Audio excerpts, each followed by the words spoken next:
do que o homem faz hoje com o meio ambiente, de não preservar o clima, as florestas, o mar, a fauna e a flora, acaba prejudicando toda a produção agrícola de alimentos e prejudicando a produção agrícola, você tem menos alimentos no mundo, num momento, num passo, que você tem um crescimento da população. Então, se você tem um crescimento da população com menos alimentos, você tende a ter o quê? Uma ampliação, uma amplitude de pessoas passando fome no mundo inteiro. Quase 10% da população que está nesse momento passando fome. Se ninguém ajudar, eles morrem sem ter alimentos. As causas por esgotamento de recursos, segundo especialistas, vão muito além. Existem uma conjunção de fatores que conduzem a esse agravamento da fome. Um é a emergência climática. Outro fator são as guerras. O terceiro tipo de fator é o econômico. Vão desde as guerras tarifárias até o fato de os países, sobretudo os mais pobres, estarem altamente endividados e sem espaço fiscal para fazerem políticas públicas de assistência social ou de investimento em alimentos, né? Produção de alimentos na distribuição de alimentos. Está se formando um cenário que a gente chama de tormenta perfeita. É a conjunção de vários fatores para a produção desse aumento da fome no mundo.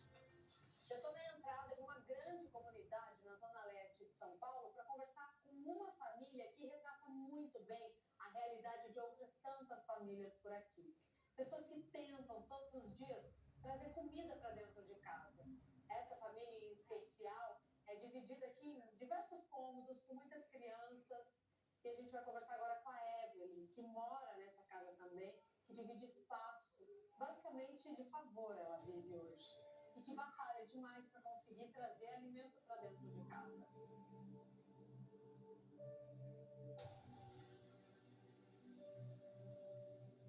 Evelyn, que está desempregada, vive num ambiente pequeno com outras 7 pessoas. Entre essas pessoas estão os 5 filhos dela.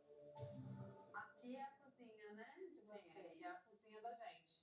Ó, tem fogão aqui que eu tô vendo. Funciona esse fogão? Então, o fogão a gente não estamos usando porque estamos sem gás. Então a gente não tem como usar no momento. E se não tem gás pro fogão, vocês cozinham como?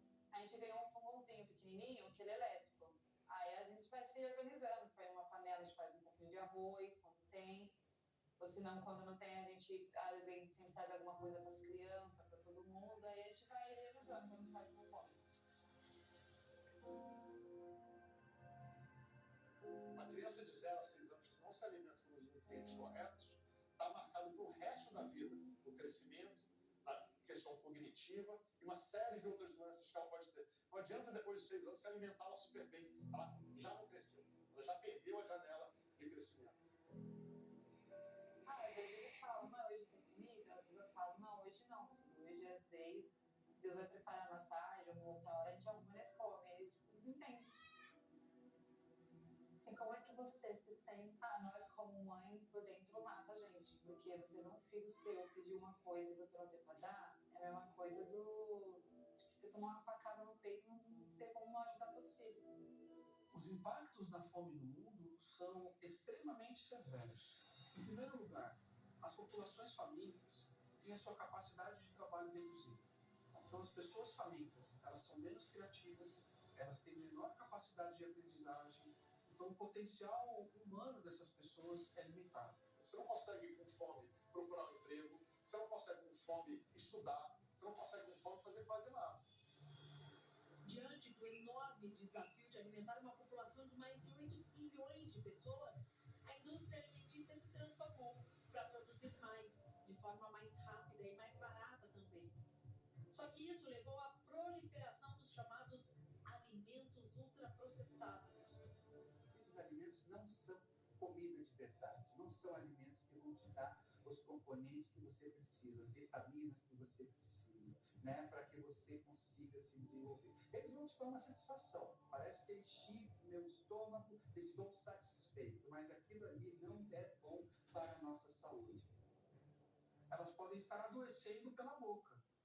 Elas podem ser pessoas que estão com sérias deficiências nutricionais. Esses alimentos, embora sejam acessíveis e também com longa validade, acabam substituindo produtos frescos e naturais. o que cria uma população que pode até comer, mas que não está nutrida. O ultraprocessado também pode contribuir para o aumento dos custos de saúde na economia. Então a gente tem mais um problema econômico para poder enfrentar no futuro.